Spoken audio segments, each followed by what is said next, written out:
अस्सलाम वालेकुम। Biology 9th class chapter number 10 reproduction in plant.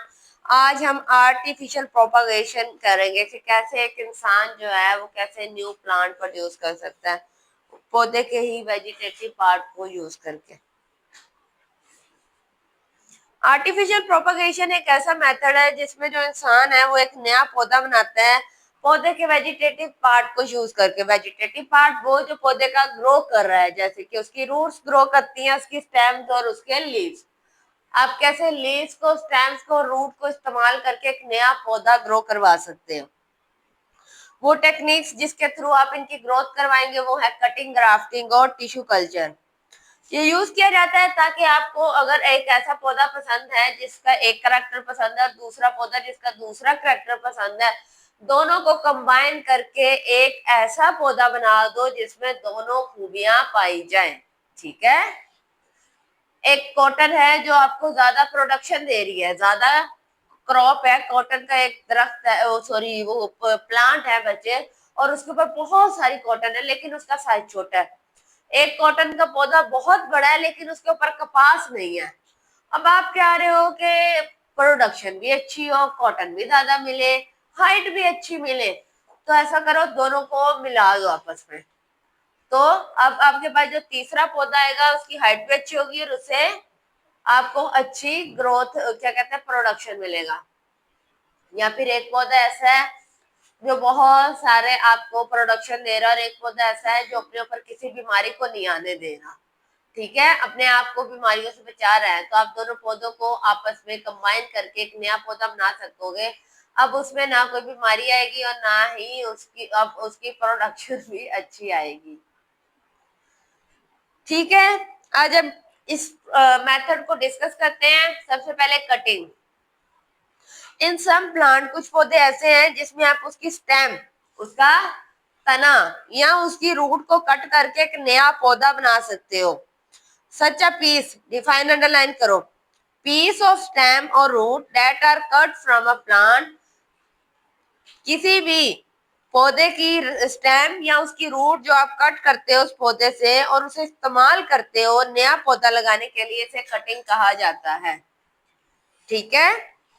Cutting ज्यादातर यूज होती है घर में उगाने वाले पौधों के लिए, जैसे गुलाब उगाया जाता है और आप गुलाब की कलम काट के उसका एक अच्छा सा टुकड़ा काटो और वहां से काटो जहाँ पे ग्रोथ हो रही है और उसे दोबारा जमीन में लगा दो, वहां से एक नया पौधा निकल आएगा। एक क्या, ऐसे बहुत सारे पौधे निकल आएंगे। अंगूरों की बेल के साथ भी ऐसा ही होता है। अगर अंगूरों की बेल है, आप उसे थोड़ा सा कट करें और जमीन में लगा दें तो उससे एक नई, क्या कहते हैं, बेल उग जाती है। हाँ, अगर वो ग्रोथ कर रही है, पहले से उसके ऊपर फ्रूट लगा हुआ है और आपने वो पार्ट कट किया है तो जल्दी, हाँ ठीक है। ऐसे आप जल्दी, आपको थोड़े टाइम में एक नया पौधा मिल जाएगा। स्वीट पोटैटो, जिसे शकरकंदी कहते हैं, मैंने ऐसे ही ग्रो करवाया था। एक पौधा लिया और मैंने उसके डिफरेंट पार्ट्स को, उसकी बहुत सारी, क्या कहते हैं, रूट्स को कट करके जमीन में दोबारा से लगा दिया। वो उसका हर एक हिस्से से एक नया पौधा निकला था। एक ऐसा पौधा, वो बेल की तरह उसका स्ट्रक्चर होता है। आपने उसे लेना है, शकरकंदी के पौधे को, उसे वहां से जहाँ पे उसकी ग्रोथ हो रही है उसकी रूट से कट करना है और आपने दोबारा उसे जमीन में लगाना है। आप ऑब्जर्व करोगे, एक हफ्ते के बाद वहां से एक नया पौधा निकल आया। वो एक आपने जो छोटा सा उसका पार्ट लगाया था जमीन से में, उससे एक नया पौधा निकल आएगा। आई समझ? ये है कटिंग। एक पौधा जो ग्रो कर रहा है उसी का एक पीस वहां से काट के आप जमीन में लगा दो, नया पौधा निकल आया। गुलाब का आपने बहुत सारा देखा होगा। इतनी समझ आ गई है? ग्राफ्टिंग। ग्राफ्टिंग में आप ऐसा करते हो, दो या दो से ज्यादा पौधे हैं उन एक ही किस्म के। अब ये नहीं गुलाब और कली उगा के तुम लोग कहो कि इसमें गुलाब और कलियां दोनों निकले। एक ही स्पीशी से बिलोंग करते हो दोनों पौधे। ग्राफ्टिंग में आपने क्या करना है, एक पौधा है उसका बड ले लेना है या उसकी स्टेम ले लेनी है, उसको क्या करना है, दूसरे पौधे की स्टेम के साथ जोड़ देना है।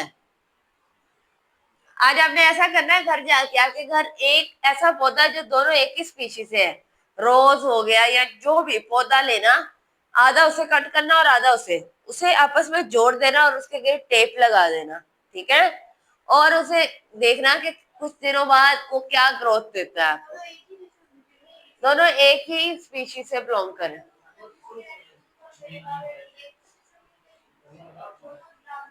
हाँ जी। एक ऐसा है ना कि बच्चे आपने पौधे को अटैच कर देना है दूसरे पौधे के साथ। ग्राफ्टिंग आपको इस काबिल बनाती है कि अगर आपके पास दो पौधे हैं, आपको दोनों की एक एक खूबी अच्छी लग रही है, तो वो दोनों खूबियां आपको एक पौधे में मिल जाएंगी।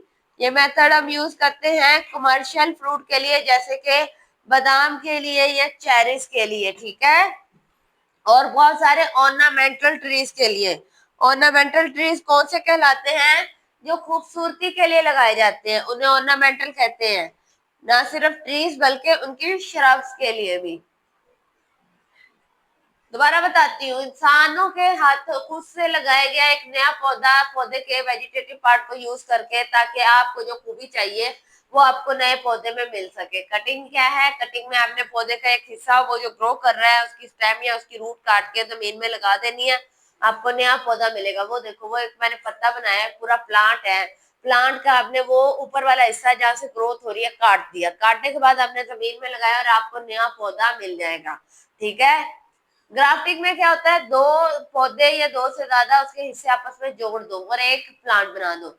पौधे का बर्ड या उसकी छोटी सी स्टेम ले लो और उसे दूसरे पौधे के साथ अटैच कर दो, ताकि दोनों के जो जो आपको फायदे चाहिए दोनों आपको मिल सके। वो एक पौधा था, दरमियान से उसे काट दिया। एक और पौधा था, उसे भी ऊपर से काटा और उसे काट के अब मैंने दोनों पौधों को आपस में ज्वाइन कर दिया, जोड़ के लगा दिया। अब ये पौधा उगेगा। अब इसमें दोनों खूबियां होंगी, इसमें खुशबू भी ज्यादा आएगी और इसमें गुलाब के फूल भी ज्यादा लगेंगे। कमर्शियल फ्रूट जो ज्यादातर बिकते हैं जैसे कि बादाम और चेरीज, ऑर्नामेंटल जो लोग खूबसूरती के लिए लगाते हैं, बेलें वगैरह। डिसएडवांटेज और एडवांटेज दोबारा डिस्कस करते हैं। एडवांटेज में क्या होता है? आपको बहुत ही थोड़े टाइम में एक नया पौधा मिल जाता है और वो पौधा बिल्कुल वैसा ही मिलेगा जैसा उसका पेरेंट था। जहां से हमने वो पौधा लगाया एग्जैक्ट उसके जैसे मिलेगा। उसमें सारी अच्छी खूबियां होंगी, जैसे कि उसका अच्छा फ्रूट होगा, अच्छी ग्रोथ होगी और ये सारे आगे जाती जाएंगी ये खूबियां अगले पौधों तक। डिसएडवांटेज है कि प्लांट जो वेजिटेटिव प्रोपगेशन के उनके अंदर कोई जेनेटिक वेरिएशन नहीं आएगी। वो जू का तू, जैसे ही आपने वो पुराना यूज किया आगे वैसे ही होता जाएगा, उसमें कोई एडवांसमेंट नहीं आएगी, ठीक है। In the other word, all offspring, जितने भी आपने नई नस्ल बनाई है सारी क्या होगी? एक जैसी होगी। इसकी वजह से वो दोनों पौधे जो है सेंसिटिव होंगे एनवायरमेंट से। क्या होगा? जरा सा एनवायरमेंट खराब हुआ, जरा सा टेम्परेचर कुछ भी ज्यादा हुआ तो पौधा फौरन क्या होगा? मर जाएगा। ज्यादा गर्मी की वजह से मर जाएगा, ज्यादा सर्दी की वजह से, पानी की कमी से थोड़ी देर में फौरन मर जाएगा। और प्रॉन, और अगर उसमें एक में कोई बीमारी आई है तो सारे पौधों में आगे फैलेगी और सारे पौधे खराब हो जाएंगे। ये था हमारा ए सेक्सुअल रिप्रोडक्शन इन प्लांट। कल से हमने सेक्सुअल रिप्रोडक्शन शुरू करनी है पौधे में। उसका लाइफ साइकिल, पौधे के कौन से पार्ट करते हैं, क्या स्टेज है, कैसे डेवलपमेंट होगी, ये सारा कुछ हम इसमें डिस्कस करेंगे। उसके बाद हमारा चैप्टर एंड हो जाएगा। आज के लिए इतना काफी, शुक्रिया, अल्लाह हाफिज।